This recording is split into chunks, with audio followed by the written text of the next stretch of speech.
There are worlds in this galaxy where children are taught to strip and reassemble a lasgun before they learn to read, where the sound of artillery becomes a lullaby and the tremor of orbital bombardment feels like the pulse of a sleeping giant.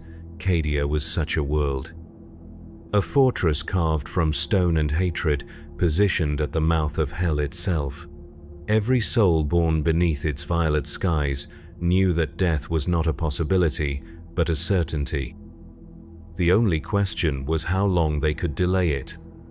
In the final days before the world cracked apart, there existed outposts scattered across the galaxy like seeds from a dying tree. These were places where Cadian regiments held positions that had been forgotten by commanders who were themselves forgotten by history. Remote stations where the war against chaos continued in silence, fought by soldiers who had never known peace and would never live to see it. One such outpost was designated Tertius 77 Alpha, a communications relay buried in the frozen wastes of Colossus Prime, a dead world on the rim of Imperial space. The facility itself was unremarkable. Reinforced concrete and ceramite, built to withstand nuclear bombardment and equipped with Vox arrays that could pierce the warp storms plaguing the sector. What made it significant was not its strategic value, but the men and women who defended it. The 47th Cadian Shock Troops had been deployed to Tertius 77 Alpha 3 years before the destruction of their homeworld. 43 soldiers from a regiment that had once numbered in the thousands. They were the remnants of campaigns fought on worlds whose names had been struck from Imperial records. Veterans of sieges that lasted decades and retreats that spanned solar systems. They had been stationed at the relay because High Command believed they were spent, used up. Suitable only for garrison duty on a world where nothing ever happened. High Command was wrong. The squad leader was a woman named Cassa Verin. She had been born in the shadow of the Cadian Gate, in a hab block that shook with the thunder of void shields whenever the despoilers' fleets tested the system's defenses. Her first memory was the taste of recaf mixed with promethium fumes. Her second was the weight of a lasgun in her 6-year-old hands. By the time she reached her 13th birthday, she could strip, clean, and reassemble the weapon blindfolded in under 2 minutes. This was not considered exceptional. On Cadia, it was simply expected. Verin had violet eyes, not the pale lavender that marked some Cadians as touched by the warp's proximity, but deep purple shot through with flecks of silver. Eyes that had seen the birth and death of stars through the scope of a long lars. Eyes that had watched friends die with the same expression they might wear while checking ammunition counts. When she smiled, which was rarely, it never reached those eyes. They remained fixed on some distant horizon where enemies waited in numbers too vast to count. Her second in command was Sergeant Jorik Thane, a man whose skin bore the ritual scars of the Cadian Youth Corps. Raised in the Khazar-Galan military academies, he had been trained from birth to serve as an officer. The scars on his forearms told the story of his progression through the ranks. Each mark represented a test passed, a skill mastered, a weakness overcome. The largest scar, running from his left wrist to his elbow, had been earned during the trial of Iron Resolve.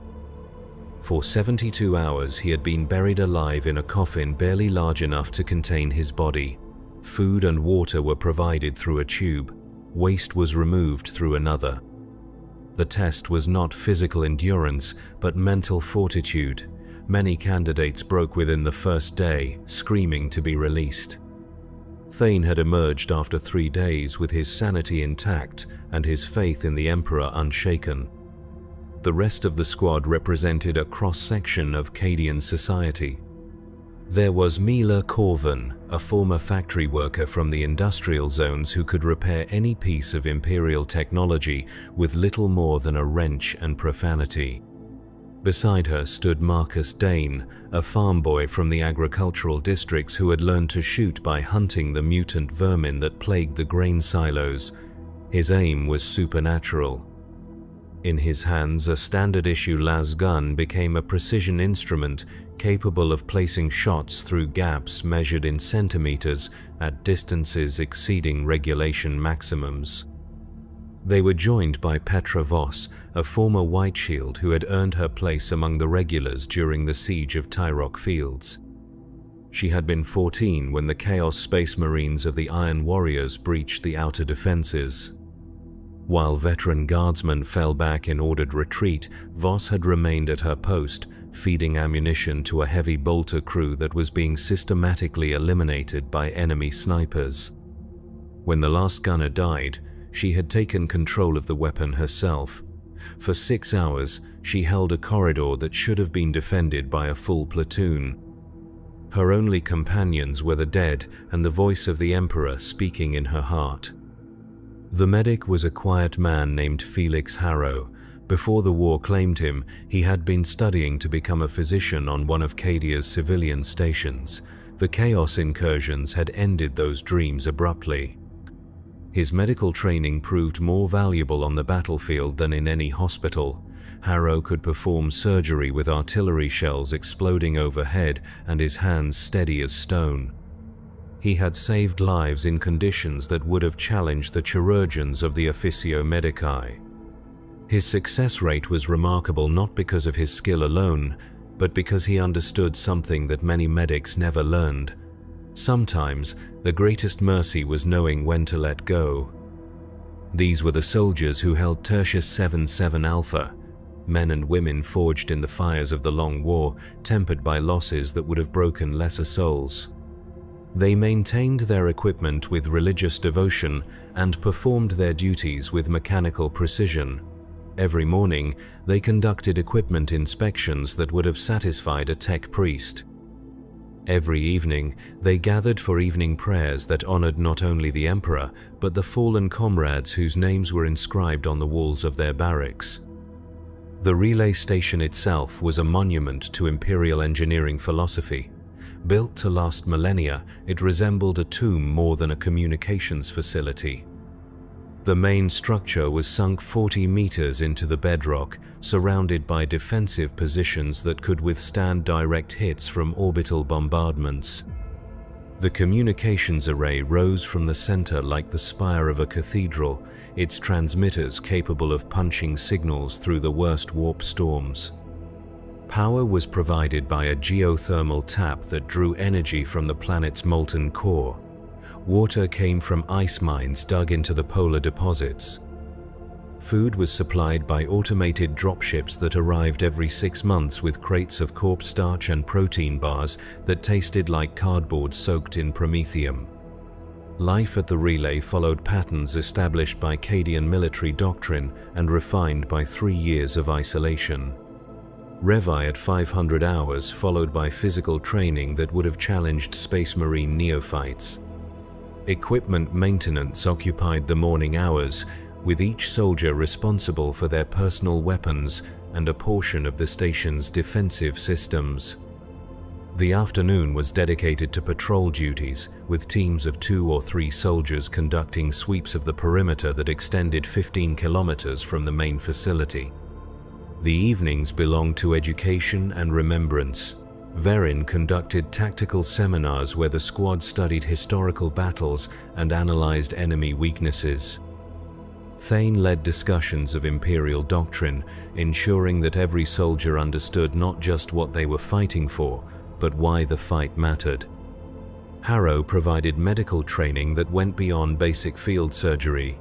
In the event of total communications failure, each member of the squad would be capable of treating injuries that would normally require hospitalization. But it was the remembrance ceremonies that truly defined life at Tertius 77 Alpha. Every night, the squad gathered in the common room to recite the names of fallen comrades. The list was long. It began with friends lost during their first deployment to the agri-world of Thanatos Prime, where orc raiders had turned fertile farmland into a charnel house. It continued through the brutal urban warfare on Hive-world Mordax, where they had fought chaos cultists in tunnels filled with toxic gas and the screams of the damned. The names accumulated like sediment, layer upon layer of loss that formed the foundation of their identity. They were Cadian. They endured. The first sign that their isolation was ending came on a Tuesday morning during the third year of their deployment. Voss was conducting a routine patrol of Sector 7 when her Vox unit crackled with an automated distress signal. The transmission was brief and heavily corrupted by interference, but the message was unmistakable. An Imperial vessel was requesting emergency assistance approximately 200 kilometers to the northwest. The signal repeated every 30 seconds, suggesting that the ship's crew was either dead or incapacitated. Verin made the decision to investigate without consulting higher command. This was partly due to Imperial doctrine, which required all available forces to assist in rescue operations. But it was also a recognition of reality. The nearest Imperial base was 6 months away by conventional transport. If there were survivors aboard the downed vessel, they would be dead long before reinforcements arrived. The 47th Cadian Shock Troops were the only help available. The journey to the crash site took 2 days across terrain that would have challenged an experienced mountaineer. Kolos Prime was a world of extremes. During the day, temperatures could reach levels that would cook unprotected flesh in minutes. At night, they dropped to depths that could freeze blood in human veins. The squad traveled during the dawn and dusk hours, when the temperature was merely hostile rather than lethal. They moved in standard patrol formation, with Dane and Voss serving as advanced scouts, while the main body followed at a distance of 500 meters. The crashed vessel revealed itself gradually, like a corpse emerging from shallow water. At first, it appeared to be nothing more than a dark smudge against the horizon. As they drew closer, details resolved into a picture of catastrophic destruction. The ship had been a light cruiser of ancient design, its hull bearing the scars of weapons fire that had penetrated void shields and armor plating. The impact had driven the vessel nearly 100 meters into the planet's surface, creating a crater that resembled a meteor strike. Emergency beacons were still functioning, powered by backup generators that would continue operating for weeks without maintenance, but there was no response to Vox communications. No signs of life among the twisted wreckage. Verin ordered a careful approach, with weapons ready and eyes scanning for any indication of survivors or threats. What they found instead was something far worse than death. The ship's crew had not died in the crash, they had been changed. The bodies scattered throughout the wreckage showed signs of mutation that could only have come from prolonged exposure to chaos influence. Some had grown additional limbs that ended in claws or tentacles. Others had developed sensory organs in impossible places, eyes sprouting from shoulders or mouths opening in the center of chest cavities. The changes followed no rational pattern, as if reality itself had become fluid and malleable around the vessel. In the captain's quarters, they found a logbook that told the story of the ship's final voyage. The vessel had been traveling through the maelstrom, carrying a cargo manifest that had been classified at the highest levels of Imperial security. 3 weeks into the journey, the ship had encountered warp storms of unprecedented severity. The Geller field had flickered, allowing the merest touch of the immaterium to caress the vessel's hull. That touch had been enough. The mutations had begun slowly. A crewman reported strange dreams. Another complained of voices whispering in languages that had never been spoken by human tongues. Within days, the changes had become physical. Skin began to shift and flow like water. Bones reformed themselves into new configurations.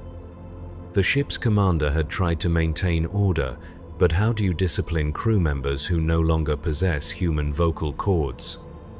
The final entry in the logbook was a single line, written in a hand that shook with madness or terror. The Emperor protects, but from what? Harrow examined the bodies with the clinical detachment of a trained medic. His conclusion was unambiguous. The mutations were not random, but followed patterns that suggested intelligent design. Something had been reshaping these people according to a plan that human minds could not comprehend. The process had been ongoing for months, perhaps years before the crash. The vessel had become a laboratory where the laws of biology were rewritten according to the whims of entities that existed beyond the boundaries of sanity. More disturbing was his secondary finding: the mutations were still active. Despite the fact that the crew had been dead for weeks, their bodies continued to change. Flesh rippled with motion that had nothing to do with decomposition. New growths emerged from corpses that should have been reduced to bone and dry tissue. Whatever force had claimed the ship remained present, working its will upon matter that no longer possessed the spark of life. Verin ordered an immediate withdrawal. The ship and its cargo were beyond salvation. The only course of action was to return to the relay station and report their findings to higher command. With luck, an Inquisition team could be dispatched to contain the corruption before it spread beyond the crash site. Such hope proved to be optimistic. The corruption had already found them. Dane was the first to show symptoms. During the journey back to Tertius 77 Alpha, he began complaining of headaches that seemed to originate behind his eyes. The pain was accompanied by visual disturbances that he described as seeing things that weren't there, shapes moving at the periphery of his vision, shadows that fell in directions that defied the position of the sun, colors that had no names in any human language. Harrow administered standard painkillers and ordered additional rest periods, but the symptoms persisted. By the time they reached the relay station, Dane was reporting auditory hallucinations. Voices calling his name from empty corridors, music that seemed to come from inside his skull. Whispers in languages that sounded almost familiar but carried meanings that made his soul ache with longing for things he could not identify. The medical examination revealed nothing abnormal. Dane's vital signs were stable, his reflexes remained sharp, blood tests showed no indication of infection or toxicity, yet something was clearly wrong. The man who had once been capable of threading bullets through needle eyes now struggled to hit targets at point-blank range.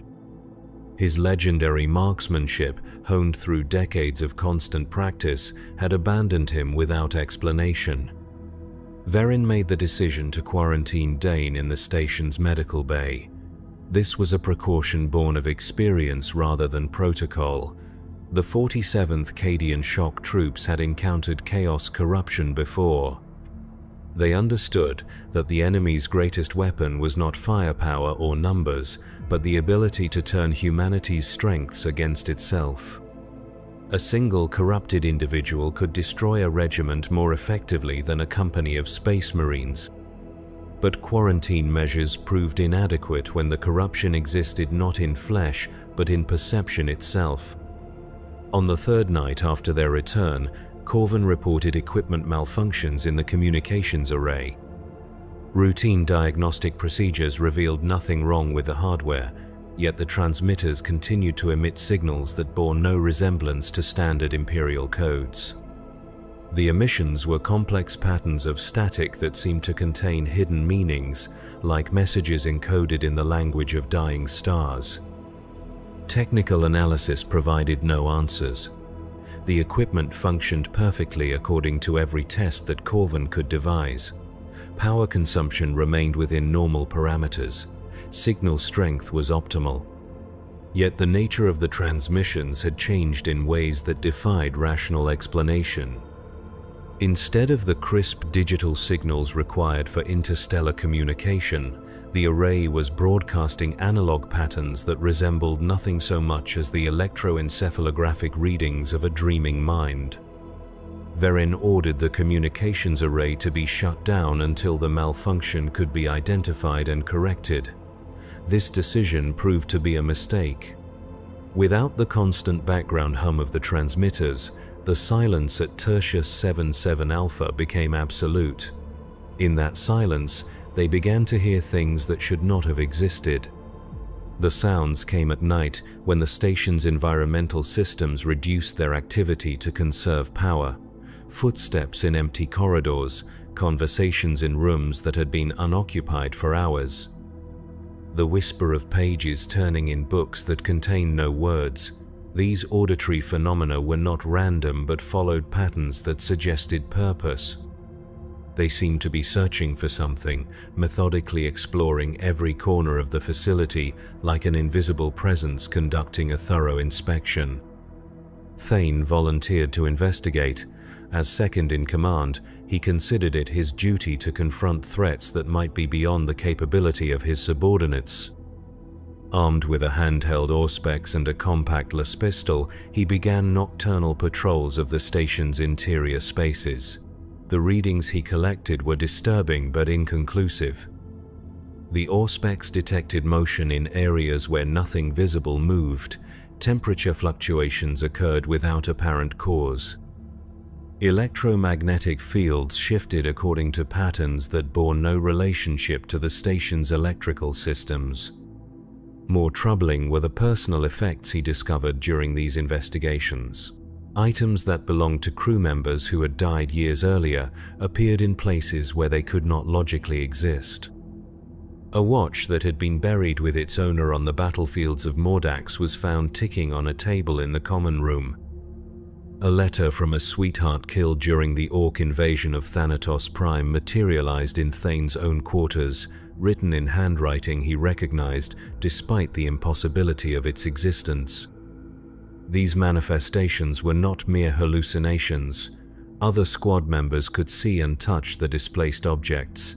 They possessed weight and substance, obeying the laws of physics in every measurable way. Yet their presence violated causality itself. How could items destroyed or buried on distant worlds appear inside a sealed facility on Colossus Prime? The question had no rational answer, which suggested that rationality itself might no longer apply. Harrow proposed a medical explanation. Prolonged exposure to the chaos-tainted wreckage had triggered latent psychic abilities in one or more squad members. The human mind possessed depths that Imperial science had never fully mapped. Under extreme stress, some individuals developed the capacity to manipulate reality through unconscious psionic activity.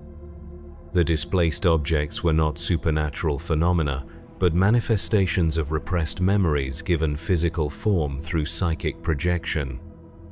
The theory was plausible and terrifying in equal measure. If correct, it meant that one of their own had become a conduit for warp energy. Such individuals were extraordinarily dangerous, capable of triggering demonic incursions or reality storms that could devastate entire planets. Imperial doctrine was unambiguous regarding the proper response to unsanctioned psychers. They were to be terminated immediately, without trial or hesitation. But who among them had been chosen by the warp? The symptoms affected everyone to some degree. All reported strange dreams and sensory disturbances. All had discovered personal items that should not exist. The corruption was not localized to a single individual but had infected the entire squad like a spiritual contagion. Executing one person would accomplish nothing if the others remained compromised. Verin faced an impossible choice. She could order the execution of her entire command, including herself, to prevent the corruption from spreading beyond Tertius 77 Alpha. This would be the decision of a by-the-book officer trained to prioritize the Imperium's survival over individual lives. Alternatively, she could hope that the manifestations would fade with time, allowing her soldiers to return to normal duty. This path risked not only their souls, but the safety of every Imperial citizen in the sector. The decision was taken from her by events beyond anyone's control. On the 7th night after their return from the crash site, the dead began to walk. The first sighting occurred during Voss's watch in the communication center. She was attempting to restore the transmitter array when movement in her peripheral vision caught her attention. A figure stood in the doorway, silhouetted against the corridor lighting. The shape was human but wrong in ways that her mind struggled to process. Too tall, too thin. Moving with motions that resembled a marionette controlled by an inexperienced puppeteer. She called out, expecting to receive an answer from one of her squad mates. Instead, the figure turned toward her with a motion that involved far too many joints. In the space where a face should have been, there was only darkness. Not the darkness of shadow or concealment, but an absence of light so complete that it seemed to devour the illumination around it. When it spoke, the voice belonged to someone who had been dead for 3 years. "Petra," it said, using the exact inflection and accent of Corporal Jack Henner, killed during the evacuation of Hive Tertius. "You left me behind." The accusation struck her like a physical blow. During the retreat from the collapsing hive, she had indeed been forced to abandon wounded comrades who could not be evacuated. The decision had been tactically sound and morally necessary.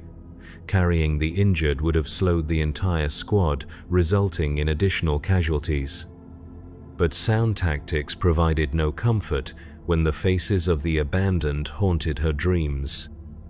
She reached for her sidearm, training taking precedence over confusion.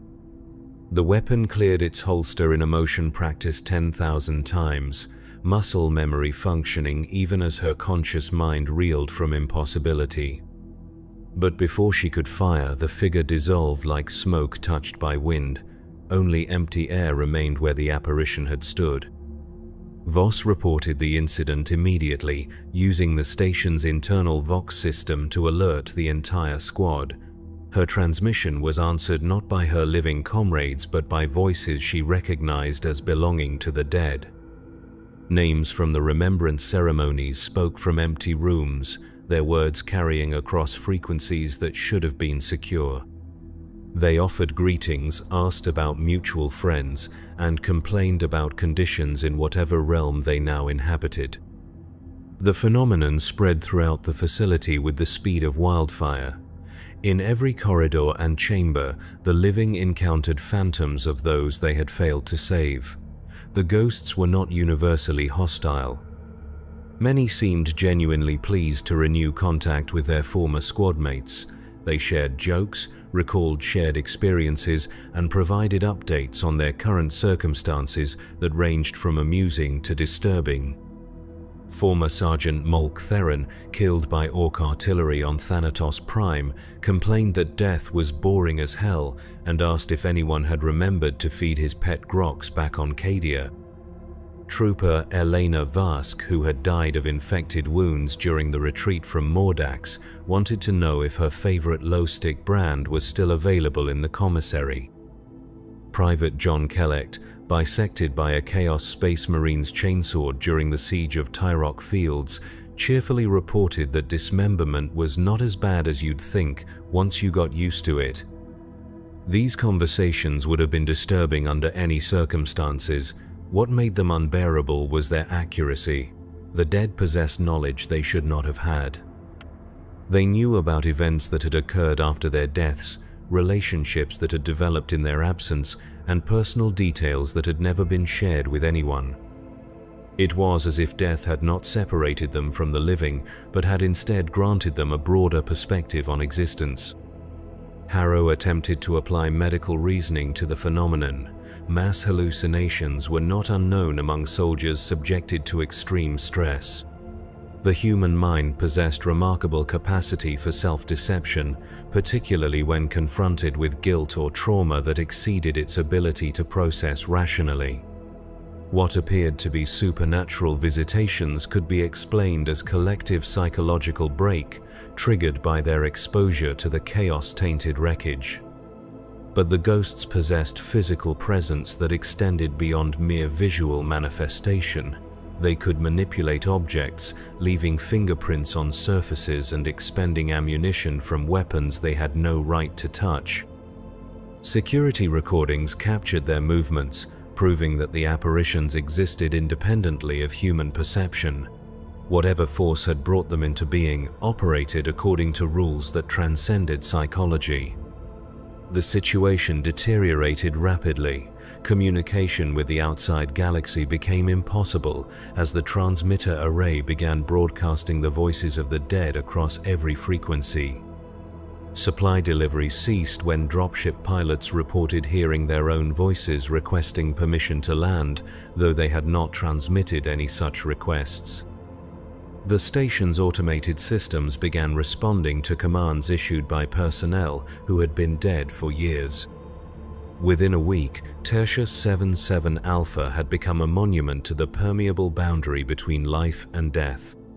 The living shared their duties with the dead, working alongside phantoms who remembered their training with perfect clarity. Guard rotations included soldiers who cast no shadows. Equipment maintenance was performed by technicians whose hands passed through matter at unpredictable intervals. The arrangement might have continued indefinitely if not for the arrival of new guests. They came without warning on a night when the aurora borealis painted the sky in shades of green and gold. Their approach was heralded not by engine noise or vox transmissions, but by the sudden silence of the dead. One moment, the station bustled with the activity of 2 squads working in perfect coordination. The next, only the living remained, alone in chambers that suddenly felt vast and empty. The visitors announced themselves with a transmission that bypassed the communications array entirely, speaking directly into the minds of everyone present. The voice was warm and paternal, carrying undertones of infinite compassion and boundless wisdom. It offered greetings in the name of powers that desired only humanity's enlightenment and prosperity. All that was required in exchange was acknowledgement of their sovereignty over the material realm. Verin's response was immediate and unambiguous. She activated the station's emergency beacon and ordered her squad to battle stations. The 47th Cadian Shock Troops had not survived decades of warfare by accepting convenient offers from unknown entities. If these visitors desired entry to Tertius 77 Alpha, they would have to take it by force. The assault began with psychological warfare designed to undermine the defenders' resolve. The attackers projected images directly into human minds, showing each defender visions of their deepest fears and most shameful secrets. Verin saw herself as a child, cowering in a bunker, while Chaos Space Marines butchered her family. Thane experienced the trial of iron resolve again, but this time the coffin walls closed inward until they crushed his body to pulp. Each vision was crafted to exploit personal vulnerabilities that no external observer should have known. But the Cadians had been trained to resist such attacks.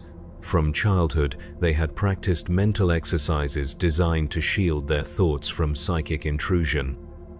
They recited litanies of hatred that focused their anger into weapons sharper than any blade. When fear threatened to overwhelm them, they remembered the faces of fallen comrades who had died rather than submit to the enemy's will. The attackers adapted their strategy with disturbing speed. Unable to break the defenders' minds through fear, they began offering rewards instead of punishment. Each Cadian was shown visions of what they could become if they accepted the visitors' patronage. Enhanced strength that would make them unstoppable in combat.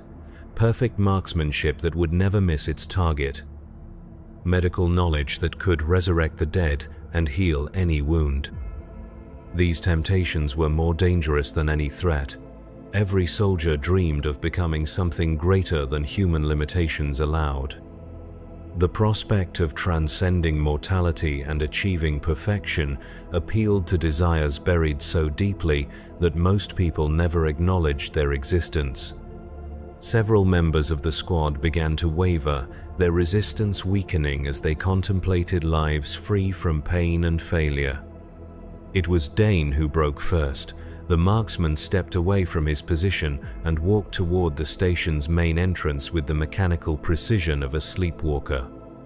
His weapon remained in his hands, but his finger had moved away from the trigger. When Verin called his name, he turned to face her with eyes that reflected light like polished metal. "They're offering me my sight back," he said in a voice devoid of emotion. "Perfect vision. I'll never miss again.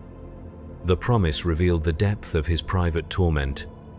Dane's legendary marksmanship had been compromised by his exposure to the chaos-tainted wreckage, reducing him from a precision instrument to merely competent. For a man whose identity was built upon superhuman accuracy, the loss was equivalent to spiritual death. The visitors offered not just restoration, but enhancement beyond anything human genetics could achieve. Verin shot him without hesitation. The last bolt took Dane in the center of his chest, burning through his flak armor and stopping his heart instantly. He fell backward onto the station's metal flooring with the sound of meat striking stone. For a moment, his expression showed surprise rather than pain. Then his eyes clouded over, and Marcus Dane, finest marksman of the 47th Cadian Shock Troops, died as he had lived, serving the Emperor's will. The execution served its purpose. Whatever influence the visitors had exerted over Dane was severed by his death.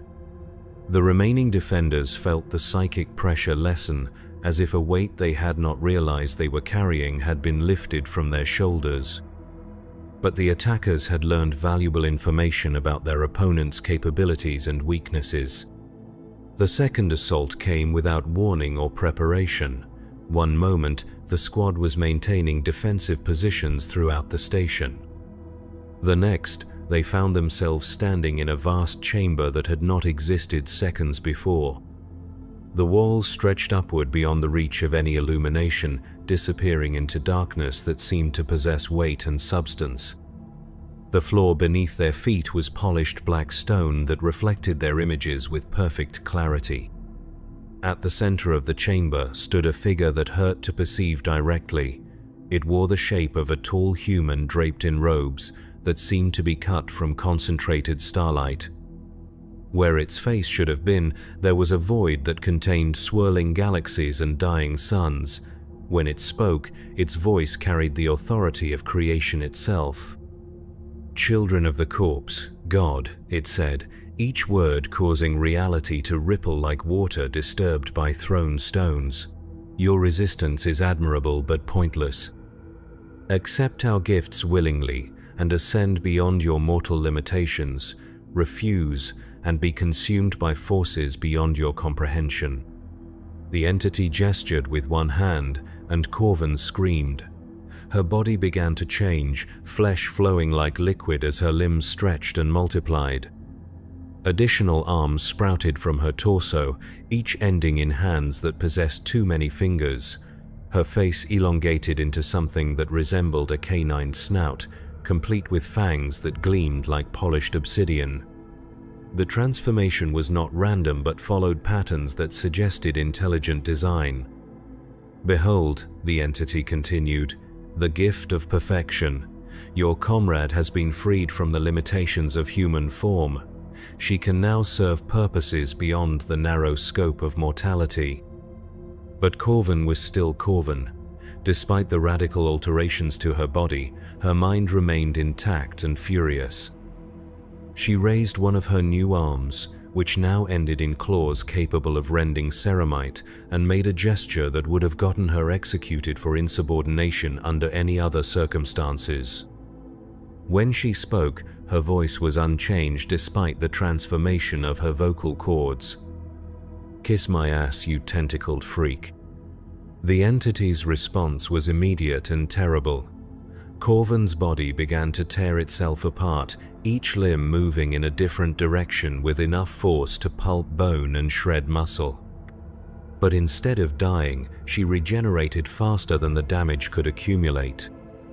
Flesh knitted itself back together, even as it was being destroyed, creating a cycle of death and rebirth that could theoretically continue forever. The demonstration was intended to break the remaining defenders' will. Instead, it had the opposite effect. Watching their comrades torture, the Cadians felt something more powerful than fear or despair.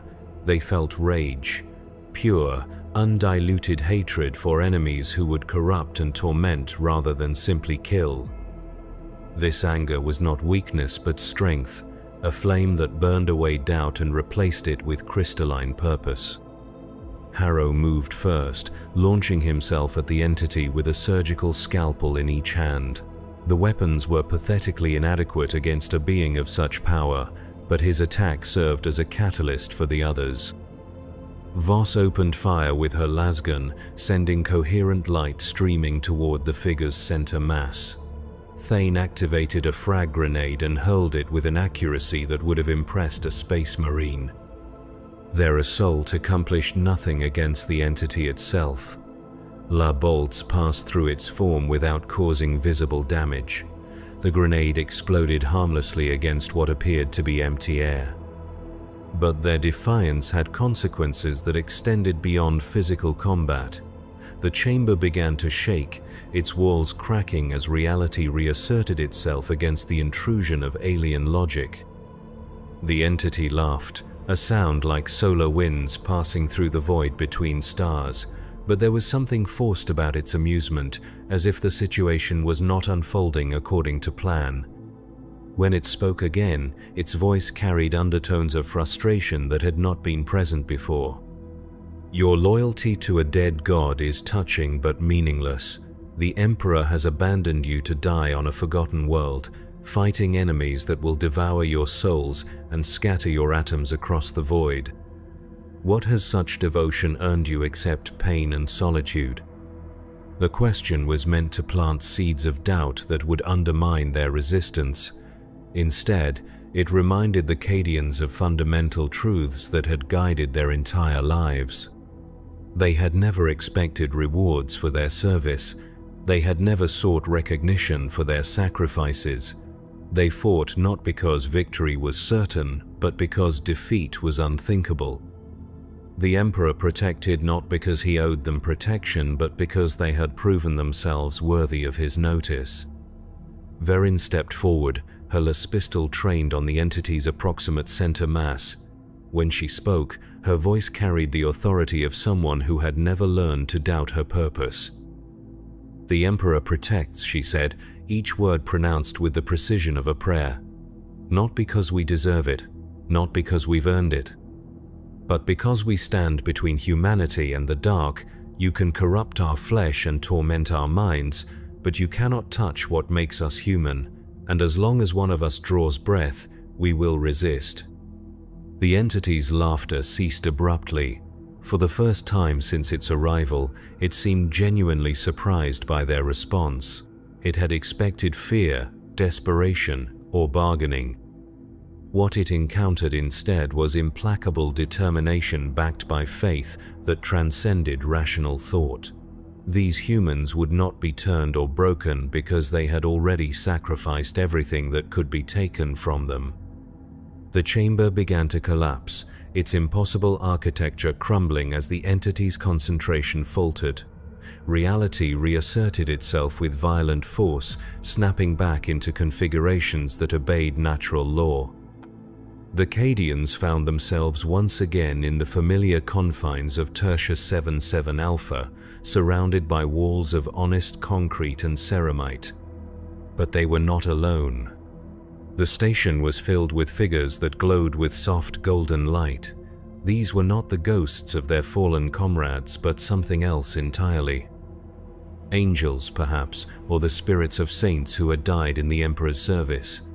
They moved with purpose and grace, their presence driving back shadows that had never existed until that moment. Where they touched corrupted surfaces, purity returned. Equipment that had malfunctioned began operating normally. The oppressive atmosphere that had plagued the facility lifted like fog dispersed by morning sunlight. One of the luminous figures approached Verin. When it spoke, its voice carried overtones of authority that made the entity's pronouncements seem like the whimpering of spoiled children. Well done, faithful servants. Your resistance has been noted by those who keep watch over humanity's defenders. The corruption that sought to claim this place has been purged, but vigilance must be maintained. The enemy never sleeps, and neither can those who stand against it. The figure gestured toward Corvin, whose transformed body had been restored to its original configuration. She stood exactly as she had before the entity's intervention, her flesh unmarked by the tortures she had endured.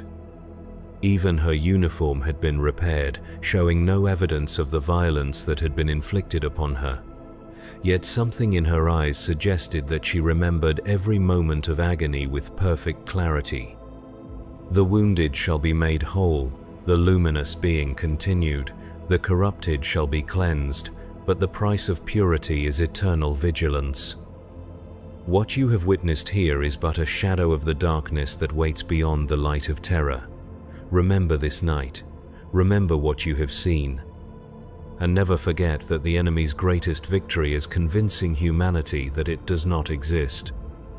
The angels began to fade as dawn approached, their forms becoming translucent before dissolving entirely. But their presence left changes that would endure long after their departure. The station's equipment functioned with efficiency that exceeded factory specifications. The walls themselves seemed to radiate warmth and security. Even the planet's harsh climate appeared to moderate, as if Colossus Prime had been touched by benediction from distant terror. In the days that followed, life at Tertius 77 Alpha returned to patterns that resembled normalcy. The communications array resumed its proper function, transmitting and receiving signals across the galaxy with crystalline clarity. Supply drops arrived on schedule, bringing fresh rations and replacement equipment. The automated systems operated without malfunction or mystery. But the dead no longer walked the station's corridors. The familiar voices that had provided comfort and companionship were gone, leaving behind a silence that felt absolute. The living had been returned to their proper realm, separated from those who had passed beyond by boundaries that could not be crossed through will or desire alone. The squad conducted their remembrance ceremonies with renewed solemnity, knowing that the names they recited belonged to souls who had found peace in whatever realm awaited the faithful. Verin filed her report with the same mechanical precision she brought to all administrative duties. The official record stated that the 47th Cadian Shock Troops had investigated a crashed Imperial vessel, discovered evidence of chaos corruption, and implemented appropriate containment procedures. The supernatural manifestations were classified as stress-induced hallucinations brought on by exposure to warp-tainted materials. The entity's appearance was described as a shared psychotic episode triggered by prolonged isolation and combat fatigue. The report was accepted without question by officers who had never set foot on a battlefield, filed in archives that would never be examined by anyone with the authority to act upon its contents. Added to the vast accumulation of documentation that formed the Imperium's institutional memory, another incident processed and forgotten by minds that preferred comfortable lies to uncomfortable truths. 3 months later, a new assignment arrived via encrypted transmission. The 47th Cadian Shock Troops were to be transferred to Agri-World Demeter VII, where Orc raiders had been conducting strikes against food production facilities. The deployment would require a 6-month journey through warp space, followed by an indefinite period of garrison duty on a world where the primary threats were feral groks and equipment failures. The squad prepared for transfer with the same methodical approach they brought to all military operations. Equipment was cleaned, inspected, and packed according to regulations that had been refined through centuries of Imperial expansion. Personal effects were secured in containers designed to survive void ship emergencies. Final maintenance checks were performed on systems that would continue operating long after their departure. On their last night at Tertius 77 Alpha, the squad gathered in the common room for a final remembrance ceremony. The list of names had grown by one. Marcus Dane, finest marksman of the 47th Cadian Shock Troops, who had died serving the Emperor's will. His name was added to the litany with the same reverence accorded to every fallen comrade, spoken aloud so that his sacrifice would not be forgotten. As they recited the familiar words, something shifted in the air around them. Not the oppressive presence they had felt during the entity's visit, but something gentler and more familiar. For just a moment, they could have sworn they heard additional voices joining their ceremony. Phantom sounds that might have been whined through ventilation ducts or the settling of cooling metal. Sounds that resembled human speech shaped into words of remembrance and farewell. But when they strained to listen more carefully, there was only silence. The transport arrived at dawn, its hull scarred by decades of service in the Emperor's fleets. The pilot was a grizzled veteran who had seen enough worlds to know when not to ask questions. He accepted the squad's gear without comment and provided them with acceleration couches that showed the wear of countless previous passengers. The departure was routine, unremarkable, and efficient. As Colossus Prime fell away beneath them, Verin watched through a viewport until the planet became just another star in the vast constellation of Imperial worlds. Somewhere on its surface, Tertia 77 Alpha continued its automated functions, maintaining equipment that no longer served any purpose. The communications array transmitted its signals into void that had no one left to answer. The defensive positions remained alert for enemies that would never come. She wondered if the station remembered them, if buildings could retain impressions of those who had lived and died within their walls. If the very stones bore witness to acts of courage and sacrifice that would never be recorded in any official history, such thoughts were superstitious nonsense, unbefitting a rational soldier of the Imperial Guard. Yet she could not shake the feeling that they had left something important behind on that frozen world. The journey to Demeter 7 passed without incident. The Geller field held steady through warp translations that should have tested even veteran crews. The ship's systems functioned with reliability that impressed the tech priests responsible for their maintenance. Morale remained high among passengers who had expected a voyage filled with the usual hazards of warp travel. Too high, perhaps, too convenient, too perfect in every measurable detail. During the third week of their journey, Harrow began conducting medical examinations that revealed disturbing patterns. Every member of the squad showed signs of cellular regeneration that exceeded normal human parameters. Wounds that should have left permanent scars had healed without trace. Dental work performed years earlier had been restored to perfect condition. Even genetic markers associated with aging had been reversed or eliminated entirely. The changes were subtle enough to escape casual observation, but profound enough to suggest fundamental alterations to their biological nature. They were still human in every way that mattered, but they had become something more than human limitations typically allowed. Stronger, faster, more resilient to damage and disease. Enhanced in ways that should have required decades of surgical modification or genetic therapy. When confronted with the evidence, none of them could remember when the improvements had begun. The changes felt natural, as if they had always possessed these capabilities. Their enhanced reflexes and improved endurance seemed like recovered memories rather than new acquisitions. It was only through careful comparison with their medical records that the alterations became apparent. Corvin discovered additional modifications while performing routine equipment maintenance. Her hands had developed sensitivity to electromagnetic fields that allowed her to diagnose mechanical problems through touch alone. She could feel the flow of current through circuits and detect metal fatigue before it became visible to conventional inspection. These abilities were far beyond anything that normal human senses could achieve. Voss found that her aim had improved to levels that approached Dane's legendary marksmanship. She could place shots with precision that defied statistical probability, threading bullets through gaps that should have been impossible to hit. Her reflexes had accelerated to the point where she could track individual raindrops during heavy storms. Most disturbing was Thane's discovery that he could sense the emotional states of those around him. Not through observation of facial expressions or body language, but through some form of direct perception that bypassed his normal senses entirely. He could feel Varin's determination as a physical weight, taste Harrow's curiosity like metal on his tongue, smell the lingering traces of fear that clung to all of them like smoke. These enhancements were not random mutations but purposeful modifications designed to make them more effective soldiers.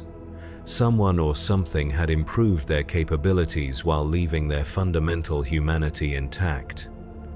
The question was whether this transformation was reward or preparation. Were they being honored for their faithful service or equipped for trials that would require abilities beyond normal human limits? The answer came during their final week of warp travel, when the ship's sensors detected an anomaly that should not have existed. Long-range Auspex readings showed a massive object moving through the void at speeds that violated known laws of physics. The signature was unlike anything in Imperial databases, suggesting technology that originated from sources beyond human understanding. The captain ordered evasive maneuvers, but the entity matched their course changes with ease. It approached the transport with the deliberate patience of a predator stalking wounded prey. When it finally revealed itself on visual scanners, the bridge crew fell silent in recognition of something that belonged in nightmare rather than reality. The thing was vast beyond easy comprehension, its hull stretching across distances that should have housed entire cities. Its surface was covered with growths that pulsed with bioluminescent patterns too complex for human minds to process. Sensor readings suggested that it was simultaneously organic and mechanical, as if some ancient intelligence had merged flesh with technology to create hybrid abominations. But most terrifying was the realization that the entity was not alone. Long-range sensors detected additional contacts moving through the void in formations that suggested intelligence and purpose. They were heading toward Imperial space with the methodical determination of an invasion fleet. Their estimated time of arrival at the nearest inhabited system was measured in months rather than years. The transport's captain made the only decision available to him. He ordered an immediate translation back to real space and transmitted an emergency signal to the nearest Imperial facility. The warning would take weeks to reach its destination, but it might provide enough advance notice for defensive preparations. At best, the Imperium would have time to evacuate civilian populations and position military assets where they could inflict maximum damage on the approaching enemy. At worst, the warning would be ignored by officers who refused to believe reports that contradicted their understanding of reality. The 47th Cadian Shock Troops reached Demeter VII without further incident. They were assigned to garrison duty at a military depot that protected food shipments bound for nearby hive worlds. Their duties were routine and undemanding, involving nothing more dangerous than preventing theft by local wildlife and maintaining equipment that rarely required attention. But their nights were filled with dreams that felt more like memories. Visions of battles fought on worlds that had not yet been discovered. Glimpses of enemies that wore shapes borrowed from humanity's deepest fears. Previews of a war that would make their previous campaigns seem like minor skirmishes by comparison. During the day, they performed their assigned duties with mechanical efficiency. During the night, they prepared for conflicts that existed only in shared nightmares. They cleaned weapons that would never be fired in anger on this peaceful world. They practiced tactics designed for enemies that did not yet exist. They maintained readiness for deployment orders that might never come. The modifications to their bodies continued to manifest in subtle ways: enhanced healing that left no scars, improved reflexes that made routine tasks feel sluggish. Senses sharpened to levels that bordered on precognition. They were becoming something more than human, but the transformation felt like regression rather than evolution. As if they were returning to capabilities that humanity had once possessed but had forgotten through disuse. 6 months into their deployment, Varin received new orders via classified transmission. The 47th Cadian Shock Troops were to report for immediate reassignment to a facility whose location was classified above her security clearance.